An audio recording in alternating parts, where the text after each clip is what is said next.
Right. Good morning, everyone, and welcome to Lecture 11 of 124103 Biophysical Principles. Just a quick reminder about the test. I hope you've been receiving the email announcements about the test. So that's today, but it will be this evening. It will open at 7 p.m. And you have 90 minutes to complete the test. I would recommend that you use the computer to answer the test. Mobile device or tablets or phones are not recommended. And in case you encounter any issues like technical difficulties or some problems during the test, please do email me. I will be online checking my emails. I would recommend that you email me directly in my email address, because sending a message via stream is sort of delayed. There's around 30 minutes delay time if you send the message via stream. So I would suggest that you email me directly in case you encounter any issues during the test. Right. And any other issues before the test or during the test, just feel free to email me. Okay, so as I've indicated in the email announcement I've sent, the plan today is to have the usual lecture at 9 o'clock. We'll learn about elasticity, stress, and strain. And then during the workshop, we'll look at last year's semester test, and I'll discuss the solutions to last year's semester test. All right, so we started the semester by talking about how we describe an object's movement, right, with distance, displacement, speed, velocity, and acceleration. And then we went on to talk about why the object moves in the first place. And we learned that it's the net force that causes an object to accelerate according to Newton's laws of motion.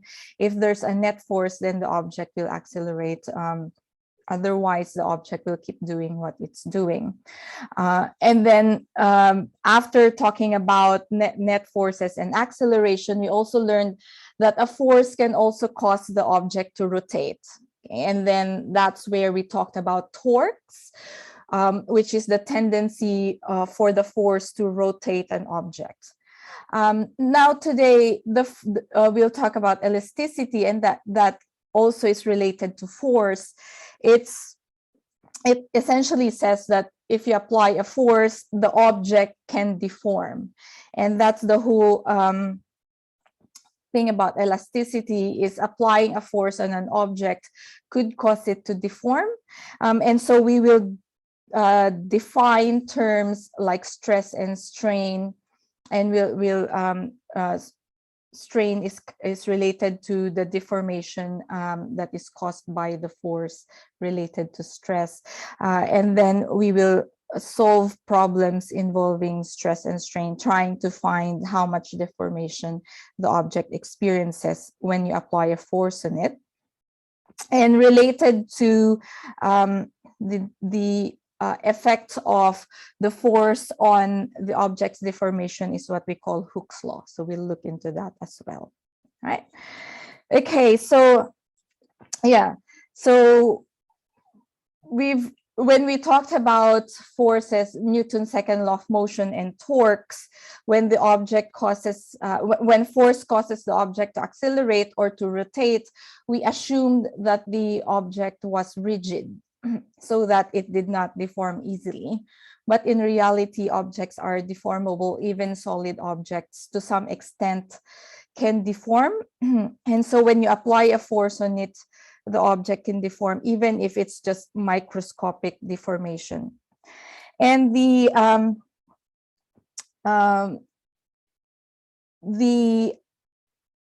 force that causes an object to deform is related to what we call stress.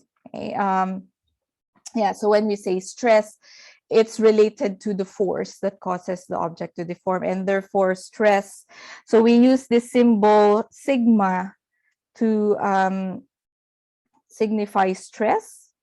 So sigma, this is the Greek symbol that we read as sigma.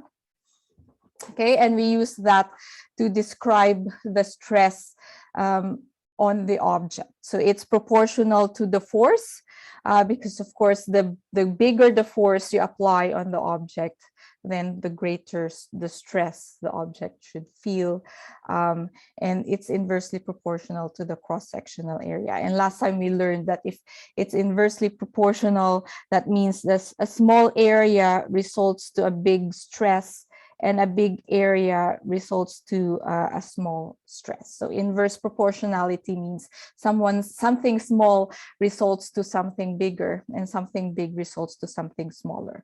And yeah, direct proportionality with the force is, of course, directly proportional. The smaller the force, the smaller the stress. The bigger the force, the bigger the stress. Okay. The unit for stress is called pascals. It's a derived unit, and it's a special name, pascals. It's equivalent to newtons divided by meters squared.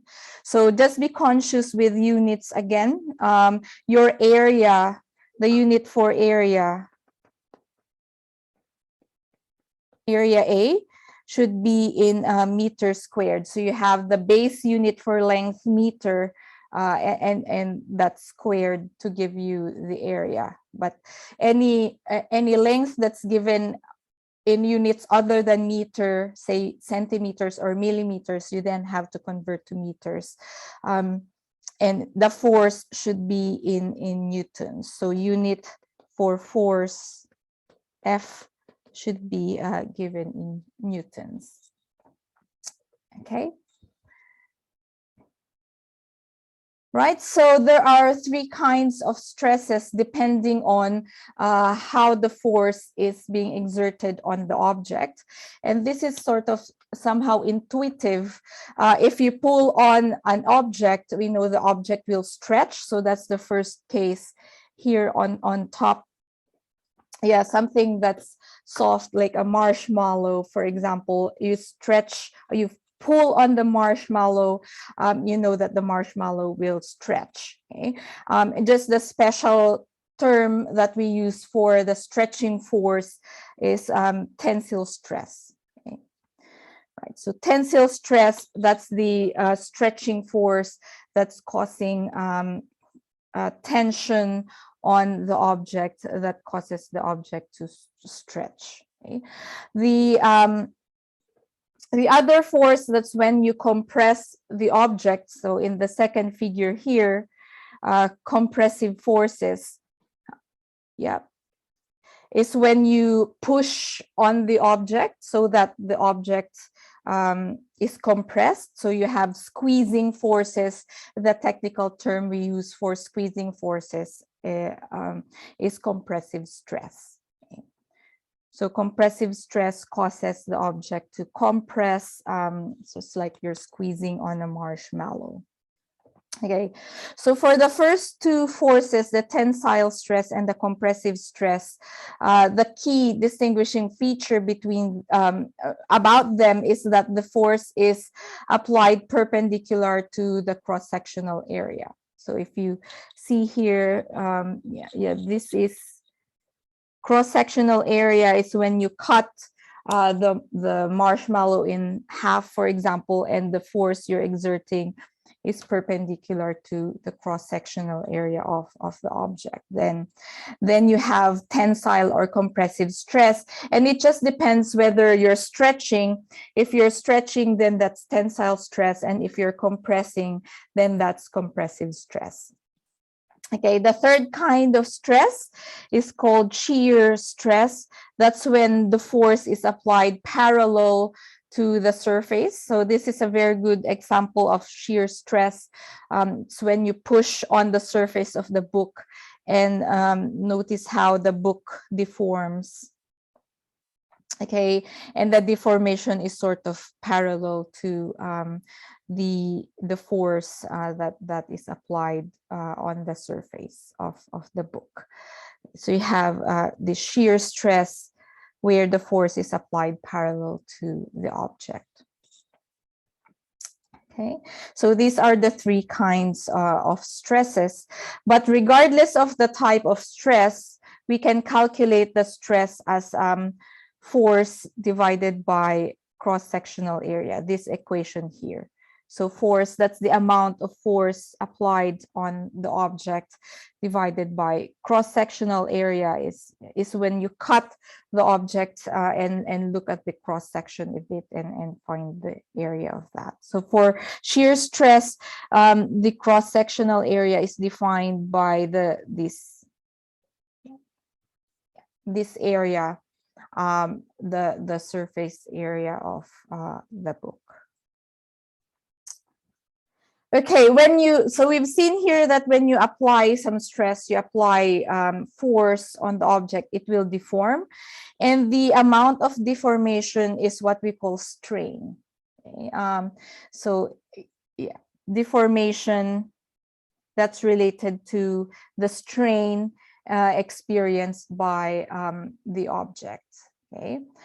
And strain can come in many forms. We will only consider one kind of strain in this course. That's the change in length of the object. So in that case, if the resulting deformation is the change in length, the strain is measured as the change in length divided by the original length of the object before it experienced the stress.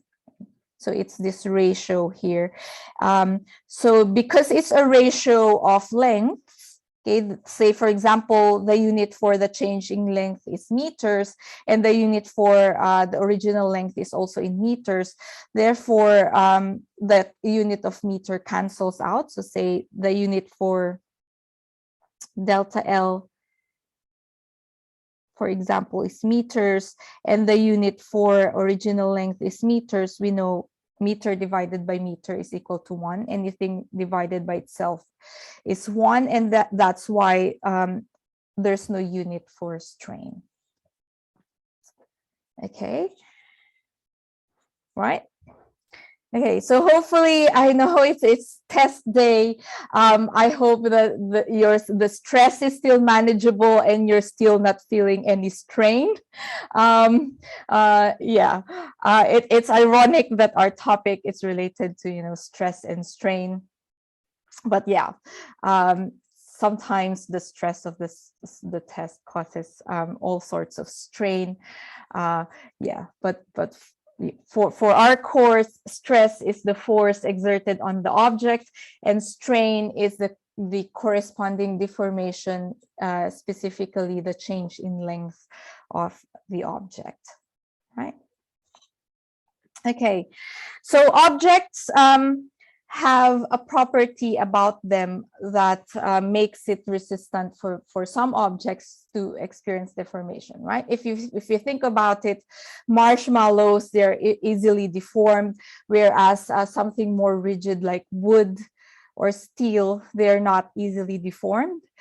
So the property of the object that describes how easily the object can deform when stress is applied to it is called the Young's modulus. Young's modulus, which we use the symbol capital Y or gamma. So this is a Greek symbol which we read as gamma. But we will rarely use this Greek symbol for our course. We will usually just use the capital Y. Okay, so we'll use the symbol capital Y for Young's modulus. It's just that when you look at other textbooks or probably the internet, you'll also see gamma as being representing Young's modulus, but we will use capital Y for Young's modulus.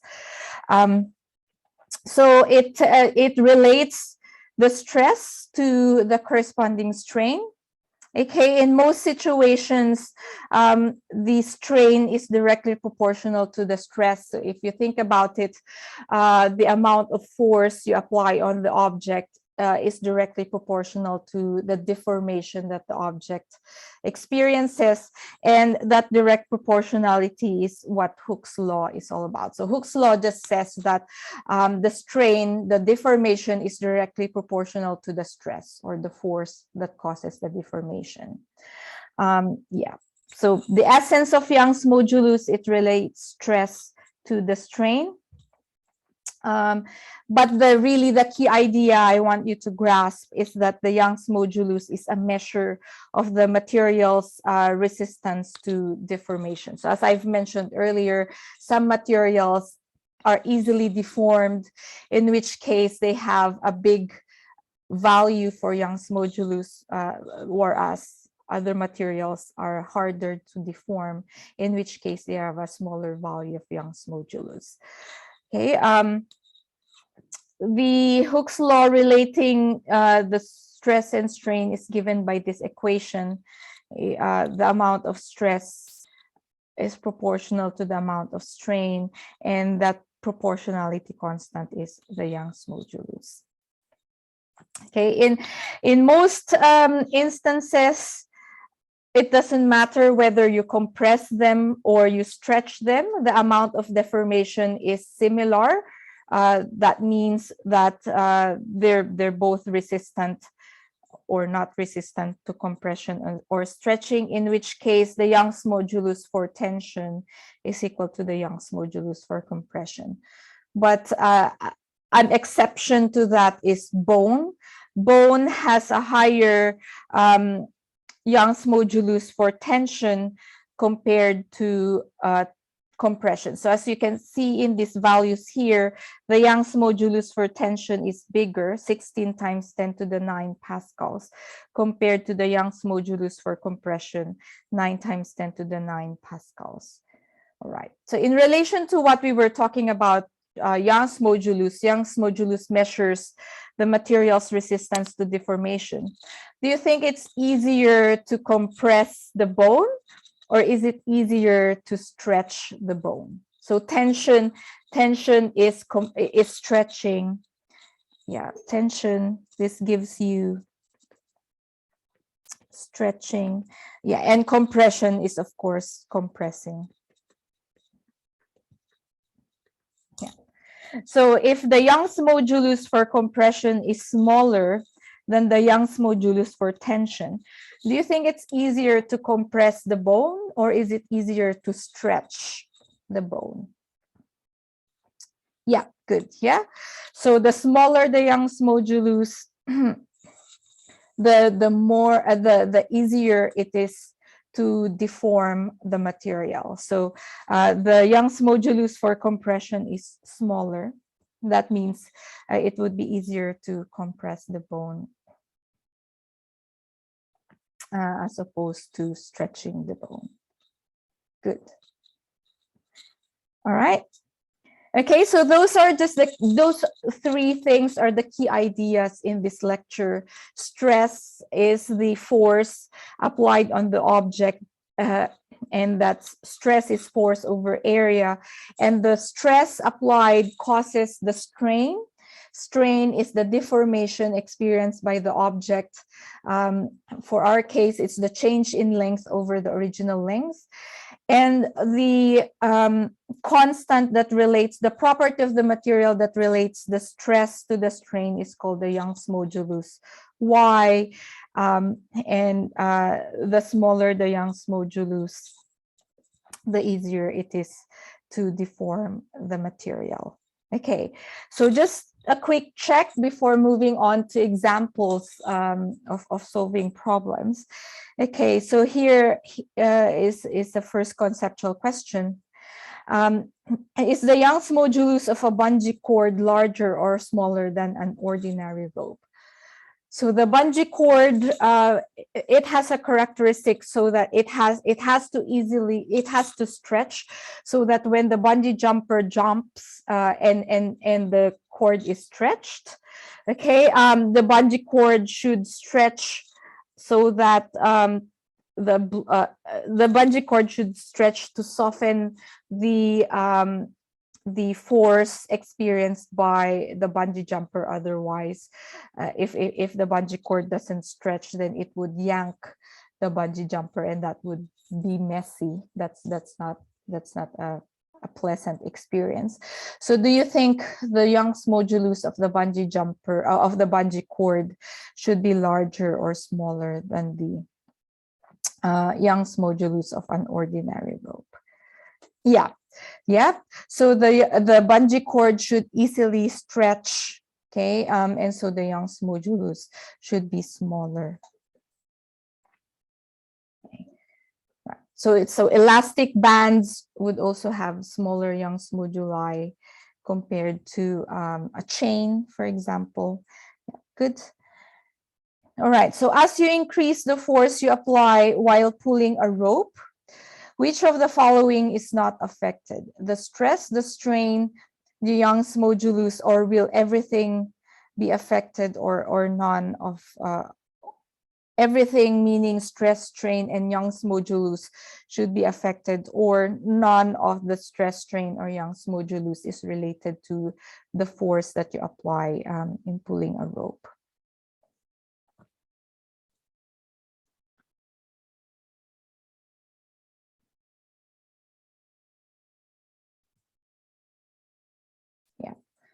So imagine a rope, okay? You're pulling on the rope, okay? Yeah, let's analyze this. Oh, why is that? Okay, imagine a rope, you're pulling on the rope, you're increasing your pull on the rope. So of course, the stress will increase, okay? So stress, that's equal to force over area. So of course, while you're increasing the force, increasing the pull, the stress will also increase. So this will be affected. Stress will be affected. Okay. Strain, that's the corresponding deformation experienced by the stress that you put. So of course, when you're pulling harder, okay, then your rope will stretch longer as well, right? So strain is related, is affected by the force, okay, because strain is a direct consequence of the stress. So that means automatically all of the above and none of the above are not choices. Yeah. So process of elimination, and then, yeah, you're right, Oksana. Young's modulus of the rope will not be affected because Young's modulus is the ratio of stress and the strain. So if the stress changes, the strain changes correspondingly as well. And so the change in stress cancels out the change in strain. Right? So Young's modulus in the end will not be affected. And in fact, Young's modulus is an intrinsic property of the material. It's a constant number. That's why we were able to say the Young's modulus for compression of the bone is 9 times 10 to the 9 pascals, while the Young's modulus for tension is 16 times 10 to the 9 pascals.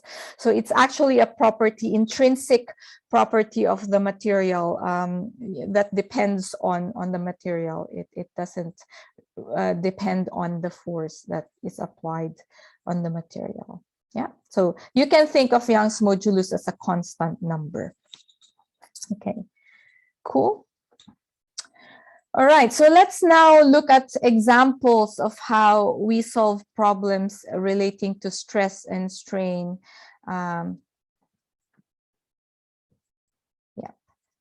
So here we have the bone, stress and strain on a bone.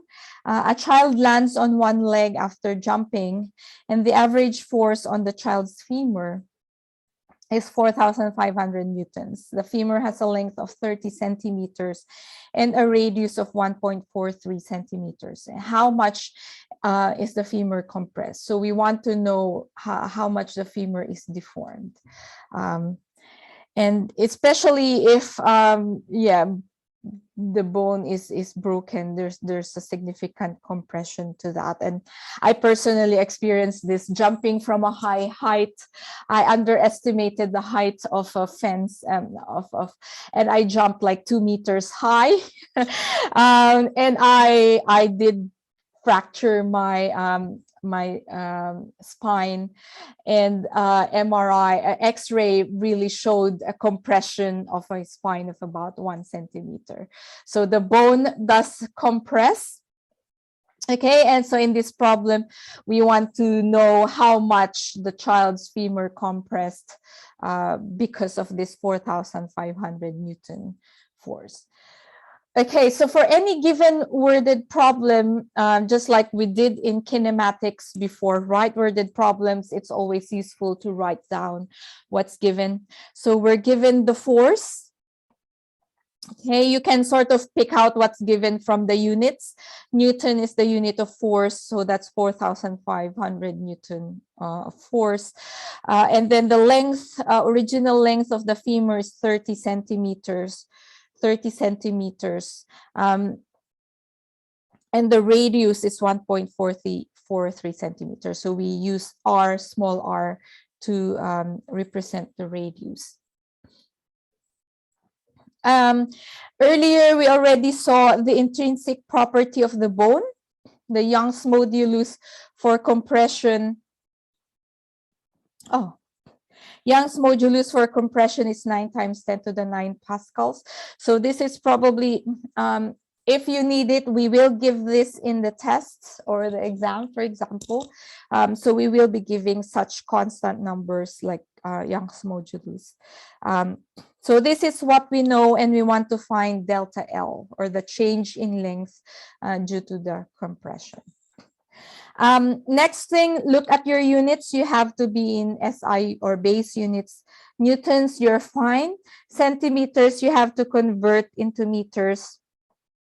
If you're going from centimeters to meters, we know centi,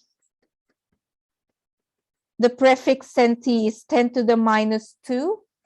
Okay, so you can just say 30 times 10 to the minus 2, replacing centi with the prefix value 10 to the minus 2 meters. Or if you write this as a number, you move the decimal place 2 spaces to the left, so that will be 0.3 or 0.30 meters. And you do the same thing for the radius, that's 1.43 times 10 to the minus 2 meters, changing the prefix centi to 10 to the minus 2. And then if you write this as a number, then you move the decimal point 2 places to the left, because you have a minus 2 exponent, so you have 0.0143 meters for the radius. Okay, right? So pascals, that's an SI unit because it's newtons times divided by meters squared. So we're all good with the units. And the equations, it's Young's modulus relates stress to strain. Strain is change in length over original length, and stress is force over area. So looking at what we have, so we have the Young's modulus, okay, right? We want to find delta L. So delta L is what we want to find.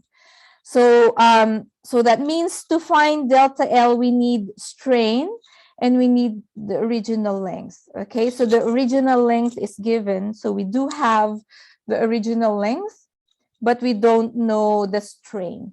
So before we can use the equation for strain to find delta L, we need to find the strain first. Okay, looking at our equation, strain comes into the equation for Young's modulus, right? Okay, so to find the strain, we need the Young's modulus. So the Young's modulus is given. We know it's 9 times 10 to the 9 pascals. Okay, so the Young's modulus is given, but we need the stress. Okay. So for us to find the strain, we need to find the stress first. Okay, and how do we find the stress? We know here the stress is related to the force. Okay, so stress is equal to force divided by area. Okay, we're given the force. Yeah, force is 4,500 newtons. Area, we can solve that cross-sectional area. We can solve that from the radius, and we'll do that in a bit. But see here, it's just these three equations that are all related to each other. So in questions related to elasticity, stress strain, and Young's modulus, in most cases, you do need to use all three equations. It just depends on what you're trying to find. So here we're wanting to find the change in length delta L, which led us to analyze that we need to find the strain first, and to find the strain, we need to find the stress first. Okay, and that led us to the equation for stress, in which case we need to find the area first. Okay. Right, so let's do that first. Let's find the area. Let's calculate the cross-sectional area. So we can model the bone as a cylinder. Okay, so that's the bone, and we can model it as a cylinder. The cross-sectional area is this part here.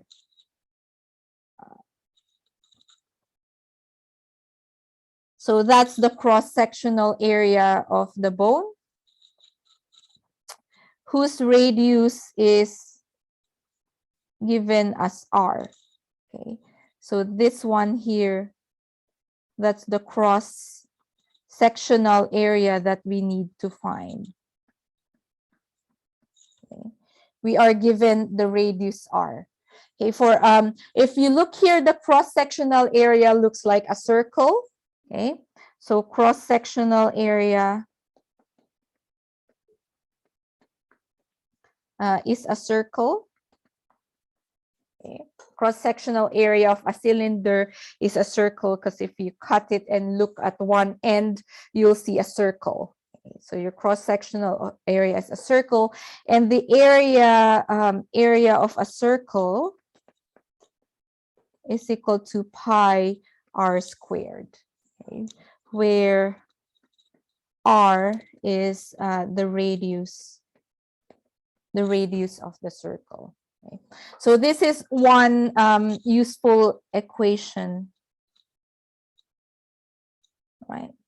So earlier in the semester, we learned about the cross-sectional area of a triangle, cross-sectional area of a rectangle, and cross-sectional area of a trapezoid. So this is another equation that you can add to your belt of tools. The area of a circle is pi r squared, where r is the radius of the circle. Right, and we know the radius of the bone, which is a circular shape, the cross-sectional area of it. It's given, so therefore we can find the area. It's pi times 0.0143 squared. So don't forget, there's a square there, and don't forget to use the radius in meters. Okay, so area, plugging everything in the calculator, is 0.006424243. Yeah, so I will round. I won't round this early, because then you carry rounding errors if you do.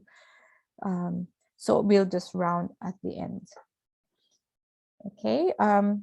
Yep, so you have the cross-sectional area now. So going back here in our equation, we've now solved for the cross-sectional area. That means we can now solve for the stress experienced by the bone.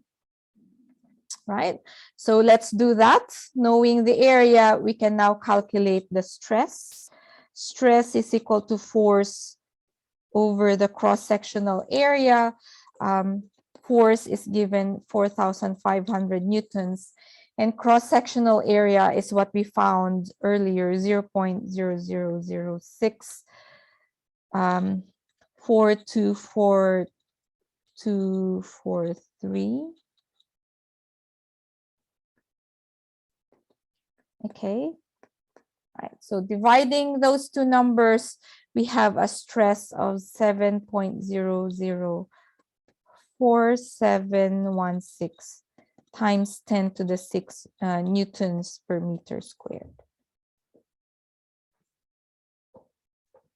Yeah, the unit for force is newtons, the unit for area is meter squared. That's why the unit for stress is Newton divided by meter squared. Good. Right? Okay, so we know the stress. Look, going back to our equations, we've now solved for the stress. Okay, and therefore we know the stress, and the Young's modulus is given. Therefore, we can now calculate for the strain, the strain experienced by the bone. So we now calculate the strain using using equation for Young's modulus. So Young's modulus is equal to stress divided by strain. Yep, so we need to rearrange this to find strain. To find the strain. Yeah, the strain is below the division symbol, so it's easier if it's on top. So if I flip the equation, I have strain divided by stress on one side. Okay. And for me not to change the equation, if I flip the right side, I also have to flip the left side. So it's just y on the left side, but it's implied that that's y divided by 1, because anything you divide by 1 is equal to itself. So if it's just by itself on one side, it's implied that it's y divided by 1. So if I flip that, it will be 1 divided by y on the left side. Okay. Right, so by flipping this, I can now easily get rid of stress because I want to isolate strain. So by multiplying the right side with stress, I will be able to cancel stress, because stress divided by stress is equal to 1. Anything divided by itself is equal to 1. So I can cancel stress on one side. That's just equal to 1. But I do have to multiply the left side with stress as well. Okay. Yeah. So I now have the equation for my strain. Strain is equal to stress divided by y, because one times stress is just equal to stress. Anything multiplied with 1 is itself. And so you have stress on the top, and then you have y below there. So we know both quantities. We can now calculate for the strain. The stress we solved earlier, 7.004716 times 10 to the 6 divided by the Young's modulus of the bone, 9 times 10 to the 9. Okay, and so we have the strain 0.000778318, and strain doesn't have a unit. Okay.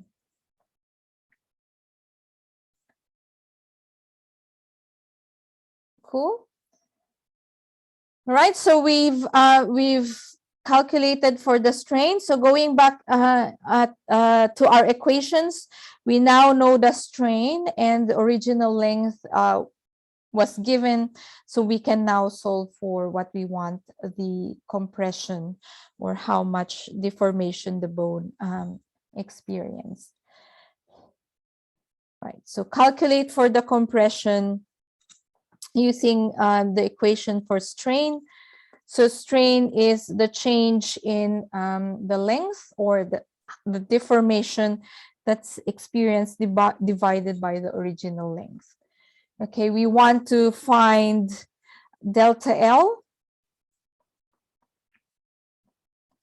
Okay, so we need to rearrange this equation to isolate delta L. We just get rid of L0, and we multiply the right side with L0. L0 divided by L0 is equal to 1. So that removes L0 there, but we also have to multiply L0 on the left side. So therefore, the change in length is equal to strain times the original length L0. Strain, we solved that earlier, 0.000778318 times the original length is given, 0.30 meters. Make sure you use the base units in meter when you substitute your numbers. Okay, so we can now solve for delta L, just multiplying these two numbers.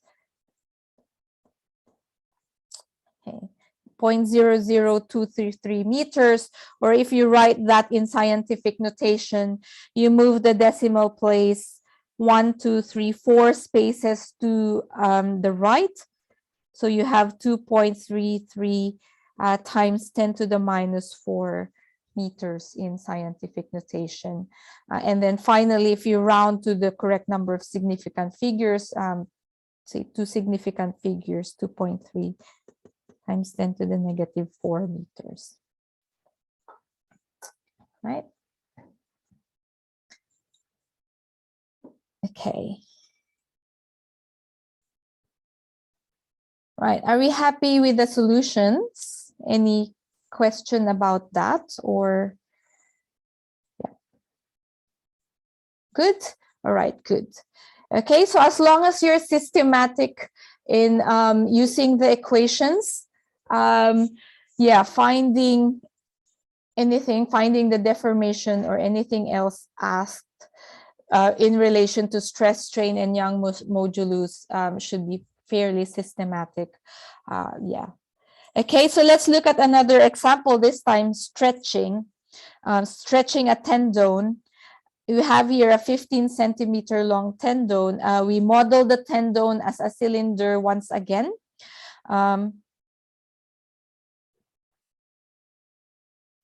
Yeah.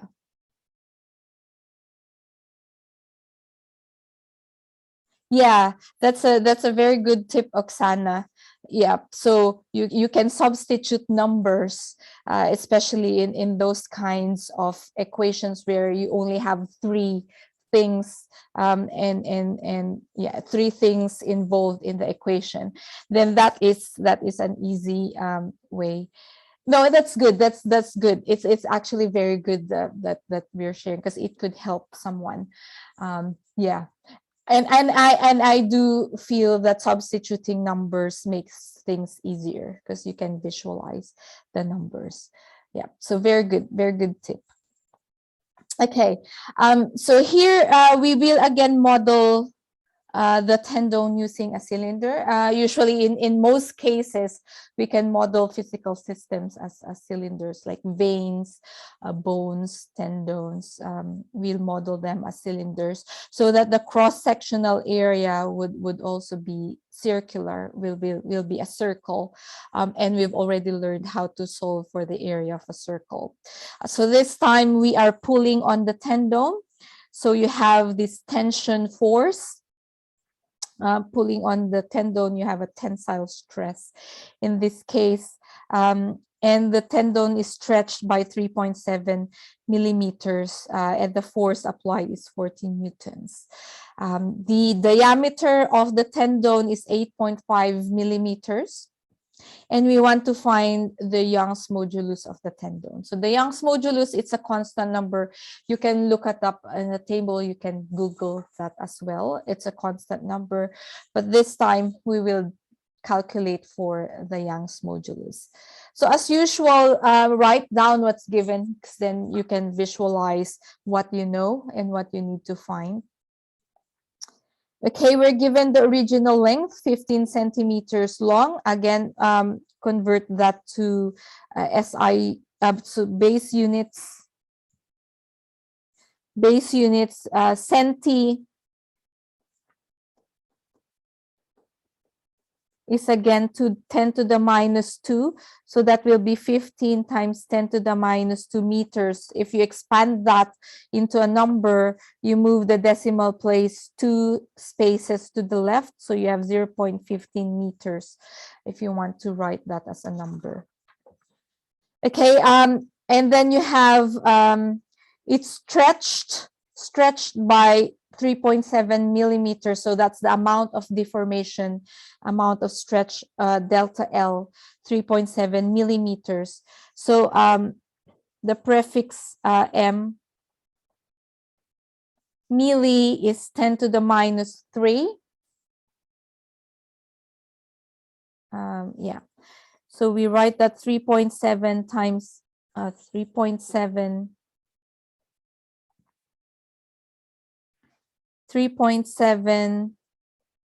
times 10 to the minus 3 meters. If you want to expand that into a number, you move the decimal place 3 places to the left because your exponent is minus 3. So you have 0.037 meters. 1, 2, 3. Yeah. Okay. And then it says the force is 14 newtons. The applied force is 14 newtons. That's already in base units. So that's 14 newtons. And the diameter is 8.5 millimeters. Again, you have that milli that you need to convert to meters. 8.5 times 10 to the minus 3 meters, or 0.0085 meters. Yeah, and you want to find the Young's modulus y. So that's what we want to find. Our equations, again, you have equation for Young's modulus, strain, and stress. Okay, we want to find Young's modulus y. That's what we want to find. That means we need to first find the stress and the strain for us to find the Young's modulus. Okay, right. To find the strain, we need delta L and L0. In fact, both are given. Okay, so we can find the strain. To find the stress, we need force and cross-sectional area. So the force is given. The cross-sectional area is not directly given, but we are given the diameter. That means we can calculate for the cross-sectional area. Okay, right. So let's do the easiest. Okay, we both know delta L and L0, so we can calculate for the strain. So let's do the strain calculation first because that's easiest. We already know delta L and L0. Yeah, so strain is equal to the deformation divided by the original length. Okay, so it's just substituting what's given. Make sure you use the meter length, the base unit. So that's 0.0037 for the deformation and 0.15 for the original length. And you should have a strain of 0.02467. And you don't have any units because the unit for the deformation is meter, the unit for the original length is meter. Okay, so these are the units. The units cancel each other out. Okay, and so your strain doesn't have units. Good, so that's relatively straightforward. Okay, we can now go to find the stress. Okay, stress is equal to force divided by the cross-sectional area. And yeah, we modeled the tendon as a cylinder. So the cross-sectional area is a circle. And we are given the diameter. So diameter is this, diameter D. Okay. Right, and we know the area, the cross section is a circle, and the area of a circle is equal to pi r squared, where r is the radius, right?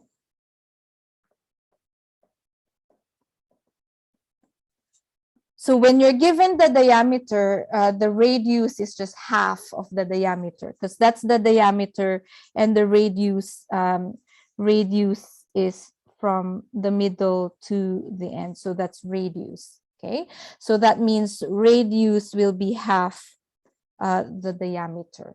Okay, so from the diameter, you can solve for the radius. So the radius will be 0.0085 divided by 2. Okay, that will be 0.00425 for the radius. Okay, therefore, you can solve for the area now. So the area is equal to pi times the radius 0.00425 squared. So don't forget there's a square for solving the area, pi r squared. Right, so the pi, there's a special character pi in the calculator. Yeah, so you can just use that pi. I don't know if you can see that shift exp in my calculator. Right, so you should have an area of 5.6745 times 10 to the minus 5 meters squared. Okay. Right. So your radius was in meters, because your diameter was in meters. So your radius should be in meters, then your area would be meters squared. All right, then we can now solve for the stress. So the stress is equal to the force 14 newtons divided by the area 5.6745 times 10 to the minus 5. Okay, and that will give you a stress of 246,718 newtons per meter squared. Yeah, if you round this to two significant figures, we can just round it 250,000 newtons per meter squared.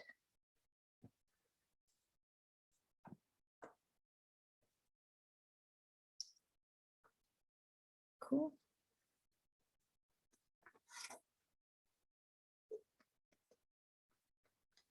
Right.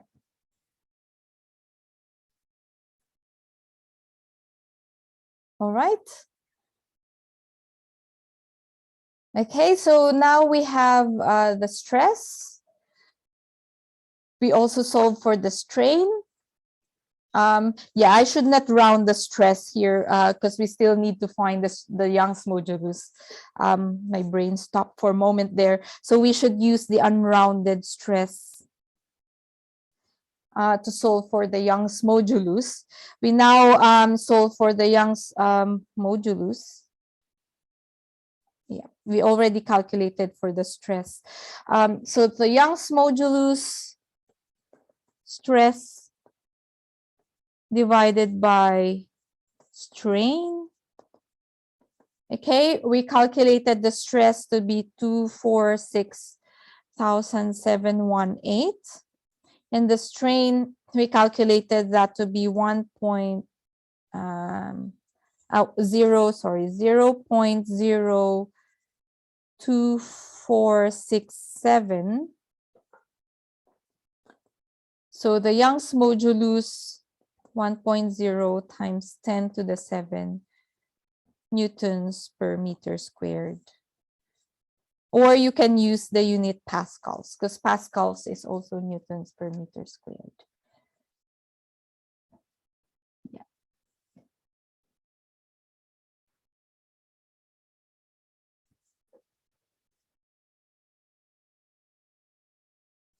Right.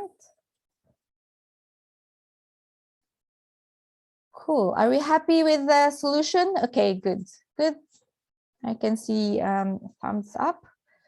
Right. So again, being systematic with what's given and then looking at your equations and looking at what you need to find and working systematically through the equations would be the technique for solving problems involving elasticity.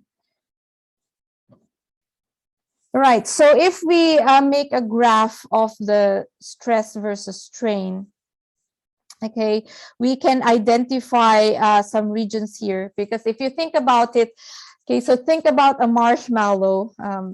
Should have brought one, but I didn't have one. So think about a marshmallow, and you're stretching it, you're stretching, pulling on it. So it stretches and stretches and stretches until, if you keep pulling on it, at some point the marshmallow will break, right?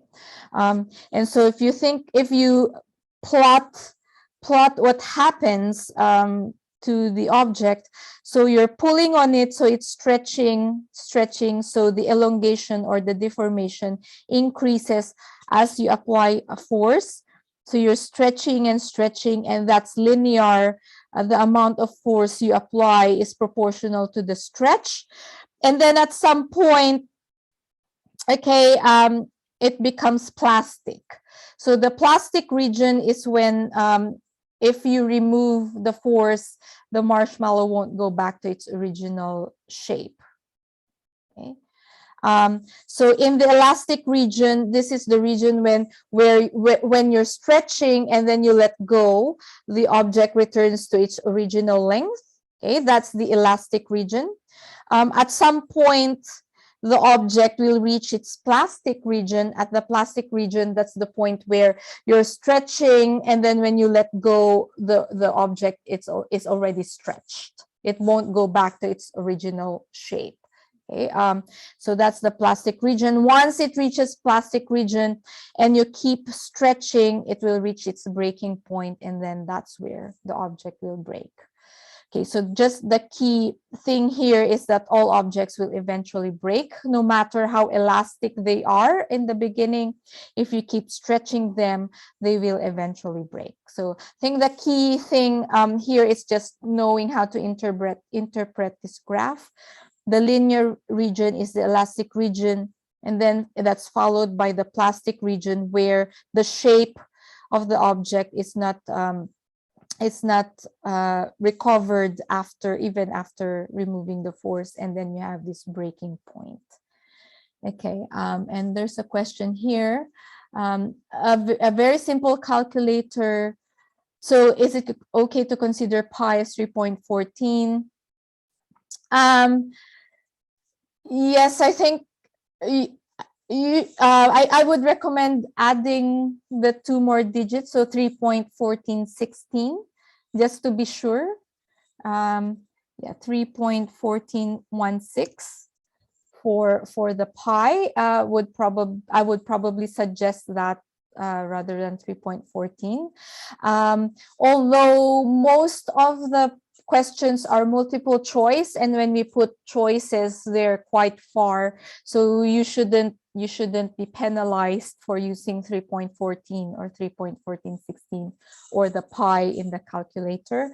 It's only the case when we ask you to enter a numerical number and round that to 1 decimal place. So that's why I would recommend using 3.1416. So then you have more decimal places, but it shouldn't be a problem. Yeah, that should be okay. Cool. All right.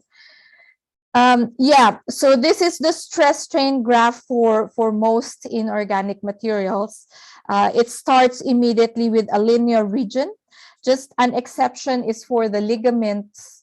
So the ligament, you have what we call a toe region, which is nonlinear. Just before you reach this linear region, when you start stretching ligaments, because the fibers are uncrimped, it takes some force to sort of loosen the fibers before you reach this linear region. But once you reach the linear region, you'll also have this plastic region, which is called yield region for ligaments. And then you have the breaking point, where the ligament eventually breaks if you keep stretching it. Okay, yeah. So yeah, so this is just a visual representation of how the deformation is related, the strain deformation is related to the stress or the force applied to the objects. Okay, so we've come to the end of our lecture. That's elasticity. We've related force, which is given by the stress, to the corresponding deformation that's related to the strain of the object. And we defined a property of the material called Young's modulus that relates the stress to the strain related experienced by the object. And the Young's modulus is a constant number property of the material. All right, cool. So are there any questions on this lecture? Otherwise, we're just on time, which is good, because I'd want to spend time looking at the last year's test. So let me just stop sharing now. Oh yeah, this is just a table showing the Young's modulus for materials, and you can Google search this easily. It just shows you it's a constant number. I'll keep the notations. I'll stop sharing and stop